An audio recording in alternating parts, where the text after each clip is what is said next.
अतिशय आनंद आहे की आषाढी एकादशीच्या निमित्ताने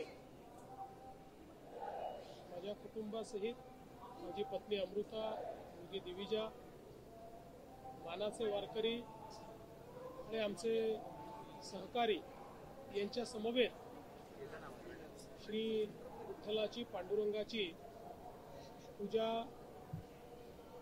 करण्याची संधी मला मिळाली आणि एक अतिशय आनंददायी अशा प्रकारची ही पर्वणी आहे। खरं म्हणजे आपल्याला कल्पना आहे की भक्त आणि भगवंत यांच्यातलं अंतर जिथे दूर होतं तिथे श्री विठ्ठलांचा वास आहे। त्यामुळे तीच अनुभूती या पूजेच्या माध्यमातून आपल्याला अनुभवायला मिळते। आपल्यातलं आणि श्री विठ्ठलांमधलं नातं हे पूर्णपणे त्या ठिकाणी एकरूप होतं आणि म्हणून विठ्ठल रुक्माईंची या ठिकाणी पूजा करून अतिशय आनंद मला झालेला आहे। खरं म्हणजे तुमचा नेहमीच हा प्रश्न असतो की देवाला काय मागितलं। तसं तर देवाला काही मागावंच लागत नाही, कारण देवाला आपल्या मनातलं सगळं माहिती असतं। पण तरी देखील भक्तांना राहवत नाही, त्यामुळे आपण देवाच्या घरात गेलं तर काहीतरी मागत असतो। निश्चितपणे देवाला मागणं हेच आहे, कारण हे उद्या महाराष्ट्राचं आराध्य दैवत, त्यामुळे महाराष्ट्राची काळजी घेणं हे माऊलींचंच काम आहे आणि म्हणून माऊलींनी महाराष्ट्राची काळजी घेण्याकरता आम्हाला शक्ती द्यावी आणि सन्मार्गाने चालण्याची सुबुद्धी द्यावी, अशा प्रकारचीच त्या ठिकाणी प्रार्थना केलेली आहे। आणि माऊली ही खरं म्हणजे आमच्या बळीराजाला शक्ती देणारी अशा प्रकारची देवता आहे आणि म्हणून आमच्या बळीराजाला यावर्षी चांगलं पीक व्हावं, त्याच्या जीवनात आनंदाचे 4 क्षण यावेत, अशा प्रकारची प्रार्थना देखील माऊलीच्या चरणी केली। चर्चेत आहे, इथल्या मंदिर परिसरातल्या लोकांना त्याचं भय आहे, त्यांचं पूर्ण म्हणजे काय नक्की निर्णय पंढरपूर कॉरिडॉरच्या संदर्भात सगळ्यांना विश्वासात घेऊनच या ठिकाणी आम्ही काम करतो आहोत। कोणाचंही नुकसान आम्ही होऊ देणार नाही। तो दुकानदार असो, तो घर मालक असो, तो सामान्य माणूस असो, कोणाचंही नुकसान न करता सगळ्यांचं योग्य पुनर्वसन करून या ठिकाणी हा कॉरिडॉर आपण तयार करणार आहोत। त्या संदर्भात जिल्हाधिकाऱ्यांनी एक मोठं कन्सल्टेशन केलेलं आहे, चर्चा केलेली आहे। अनेक लोकांची चर्चा करून त्यांच्या शंका देखील दूर केल्या आहेत। पुढेही या ज्या काही शंका आहेत त्या दूर करत हा कॉरिडॉर आपण करणार आहोत आणि मी आपल्या माध्यमातून पंढरपूरच्या मंदिर परिसरातील आमचे नागरिक, भाविक, दुकानदार, व्यावसायिक सगळ्यांना आश्वस्त करू इच्छितो की कोणालाही उद्ध्वस्त न करता या ठिकाणी सगळ्यांचं पुनर्वसन योग्य प्रकारे करून हा कॉरिडॉर आपण करणार।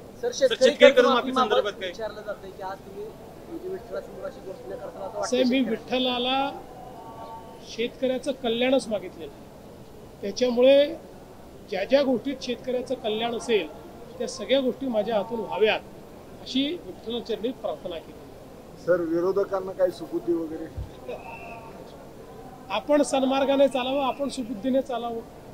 आपण सुबुद्धीने चाललो तर दुसऱ्यांना सुबुद्धी येईलच आणि ज्यांना दुर्बुद्धी येते त्यांची काय अवस्था होते तुम्ही बघितलंच आहे। ज्या पद्धतीच्या काल टीका झाल्या मेळाव्यामध्ये, म्हणून म्हणलं जाऊ दे, आज आनंदाचा दिवस, कारण मी जसं सांगितलं की त्यांनी विजय उत्सवाला जसं रुदालीचं स्वरूप दिलं तसं मला आनंद उत्सवाला कुठलंही राजकीय स्वरूप द्यायचं नाही, त्यामुळे मी त्या संदर्भात काही बोलणार नाही। सर, ज्या पद्धतीने व्हीआयपी दर्शन यावर्षी बंद करण्यात आलं त्या पद्धतीने पुढच्या वर्षी सुद्धा काही परंपरा कायम राहणार आहे? व्हीआयपी दर्शन, मला असं वाटतं ही चांगली परंपरा आहे, ही परंपरा अशीच कायम ठेवली। टोकन दर्शन संदर्भात गेल्या वर्षी मुख्यमंत्र्यांनी आश्वासन दिलं होतं यावर चालू होईल, मात्र प्रायोगिक तत्वावर सुद्धा प्रायोगिक तत्वावर ते सुरू झालेलं आहे। थोडं रुजायला वेळ लागेल, पण ते हळूहळू करण्यात येईल। सर ज्या पद्धतीने आता वनवे वगैरे या वेळेला खूप सुधारणा केल्या, म्हणजे पहिल्यांदाच असं घडलं, पाण्याची एवढी वाईट अवस्था होती, पूर येईल असं वाटत होतं, नियोजन सगळं चांगलं झालेलं आहे. हे सगळं करताना हे असंच पुढे चालू राहावं याच्यासाठी मला असं वाटतं की प्रत्येक वर्षी आधीपेक्षा चांगलं करण्याचा प्रयत्न आपण करू. यावेळी पालकमंत्री जयकुमार गोरे असतील, आपले इथले जिल्हा प्रशासन जिल्हाधिकारी असतील, SP असतील, आपले कार्यकारी अधिकारी असतील, झडपीचे सगळं प्रशासन जे आहे हे 24/7 या नियोजनामध्ये होतं.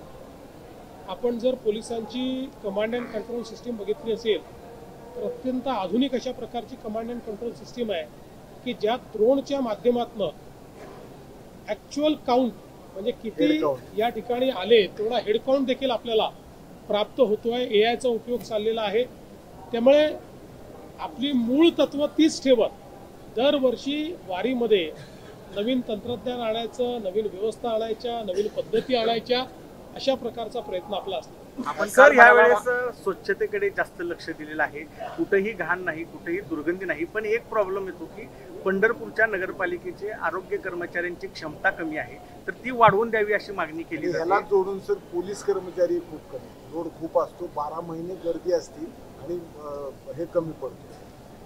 मला पहिल्यांदा तर या गोष्टीचा अतिशय आनंद आहे, कारण सगळ्यांनी मला यावेळेस सांगितलं की प्रचंड स्वच्छता या ठिकाणी पाहायला मिळाली. खूप चांगल्या प्रकारे सगळं वातावरण, स्वच्छ वातावरण पाहायला मिळालं. ही अतिशय आनंदाची गोष्ट आहे. निश्चितपणे कर्मचारी असतील किंवा पोलीस असतील या संदर्भात कुठे काही कमतरता असेल तर ती दूर करण्याचा प्रयत्न आपण करू.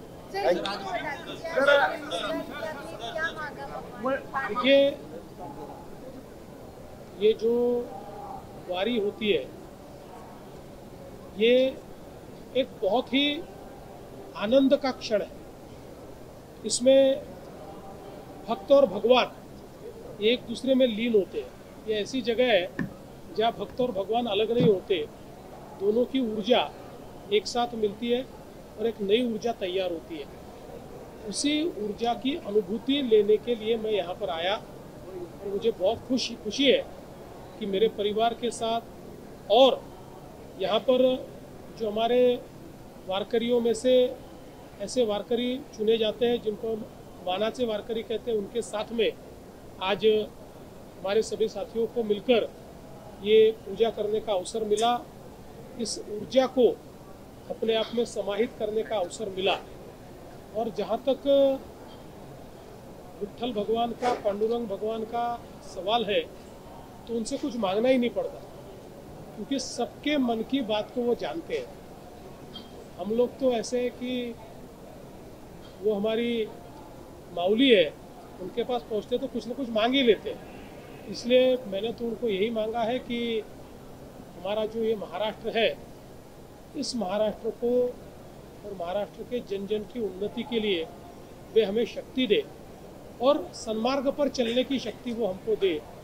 और विशेष रूप से हमारे जो किसान हैं उन किसानों को अच्छी फसल हो, उनके जीवन में भी अच्छे दिन आए, उनके जीवन में भी परिवर्तन आए. इस प्रकार की मैंने भगवान विट्ठल जी से प्रार्थना की है और मुझे विश्वास है हम जब जब यहाँ प्रार्थना करते हैं वो प्रार्थना सुनते हैं. इसीलिए हमारे सारे वारकरी किसान भाई यहाँ उनकी प्रार्थना के लिए आते हैं, तो प्रार्थना सुनेंगे ऐसा मेरा विश्वास है. चंद्रभागेवर भाविकांच्या स्नानासाठी खूप गरजेचं आहे. यावेळेला ह्याच्या प्रयागराजच्या धर्तीवर करायचं ठरलो होतं, आपण निश्चितपणे करू. खर्चाचा कुठेही प्रश्न नाही आहे. एकात्मिक प्लॅन जो आहे त्या प्लॅनचा भाग आता या सगळ्या गोष्टी असणार. सर शक्तीपीठ महामार्गाच्या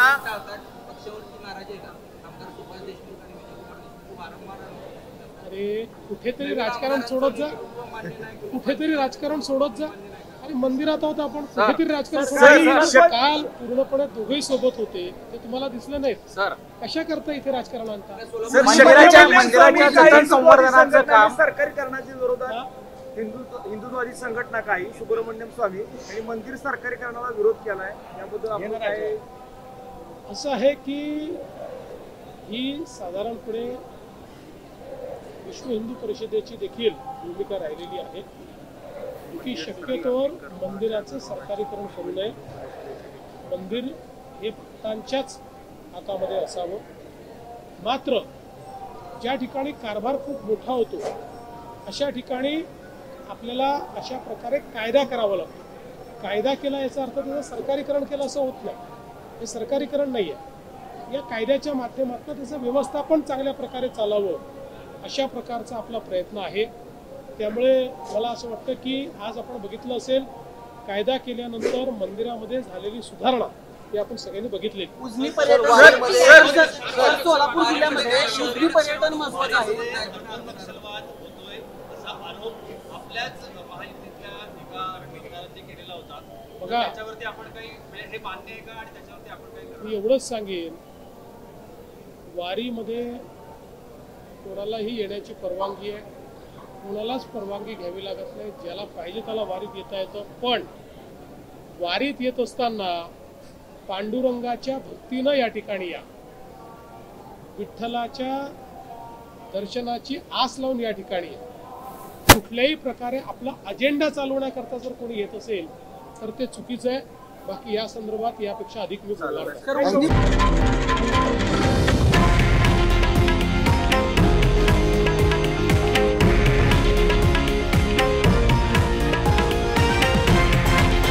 हे आहे देशातील नंबर 1 न्यूज नेटवर्क आणि आपण पाहत आहात TV9 मराठी, एकमेव.